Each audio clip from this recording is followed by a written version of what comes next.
اعوذ باللہ من الشیطان الرجیم، بسم اللہ الرحمن الرحیم۔ اور یہ کتاب جو ہم نے اتاری ہے برکت والی ہے، بس تم اس کی پیروی کرو اور ڈرتے رہو تاکہ تم پر رحم کیا جائے۔ مبادا تم یہ کہہ دو کہ ہم سے پہلے 2 گروہوں پر کتاب نازل کی گئی تھی اور ہم ضرور اس کے پڑھنے پڑھانے سے بے خبر تھے، یا یہ کہہ دو کہ کاش ہم پر کتاب نازل کی جاتی تو ہم ان سے کہیں زیادہ ہدایت یافتہ ہوتے۔ اب تو تمہارے رب کے پاس سے کھلی دلیل اور ہدایت و رحمت آ گئی، بس اس سے زیادہ ظالم کون ہوگا جو اللہ کی آیتوں کو جھٹلائے یا ان سے روگردان ہو۔ عنقریب ہم ان لوگوں کو جو ہماری آیتوں سے روگردان ہوتے ہیں بقدر ان کے روگردان ہونے کے بڑی سزا دیں گے۔ اب کیا وہ اس کے منتظر ہیں کہ ان کے پاس فرشتے آئیں یا تمہارا پروردگار آئے یا تمہارے پروردگار کی کچھ نشانیاں آئیں؟ جس دن تمہارے پروردگار کی بعض نشانیاں آ جائیں گی، اس دن کسی نفس کو اس کا ایمان فائدہ نہ دے گا جب تک کہ ایمان پہلے سے نہ لے آیا ہو یا ایمان کی حالت میں نیکی نہ کر چکا ہو۔ تم کہہ دو کہ تم انتظار کرتے رہو، ہم بھی منتظر ہیں۔ بے شک وہ لوگ جنہوں نے اپنے دین میں پھوٹ ڈالی اور گروہ گروہ ہو گئے، تم کو ان سے کسی معاملے میں سروکار نہیں۔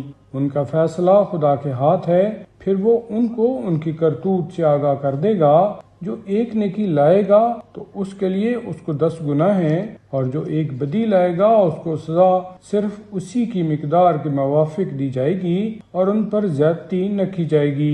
اے رسول تم کہہ دو، بے شک مجھ کو میرے پروردگار نے راہ راست کی ہدایت کی ہے، وہ پائیدار مذہب راستے کی طرف مائل ابراہیم کی ملت ہے اور وہ مشرکین میں سے نہ تھے۔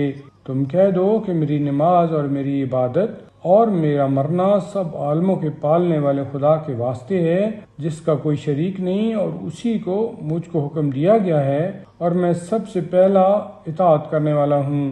کہہ دو، کیا میں خدا کے سوا کوئی اور پروردگار تلاش کروں؟ حالانکہ وہ ہر چیز کا پروردگار ہے، اور کوئی نفس کوئی عمل نہ کرے گا مگر اپنے ہی وبال کے لیے، اور کوئی اٹھانے والا کسی دوسرے کا بوجھ نہ اٹھائے گا۔ پھر قیامت کے دن تمہاری بازگشت اپنے پروردگار کے حضور میں ہوگی، اور جس معاملہ میں تم اختلاف کیا کرتے تھے اس سے وہ تم کو آگاہ کر دے گا۔ اور وہ خدا وہی تو ہے جس نے تم کو زمین پر متصرف بنایا اور تم میں سے بعض کو بعض پر درجوں میں فوقیت دی، تاکہ جو نعمت تم کو دی ہے اس میں تمہاری آزمائش کرے۔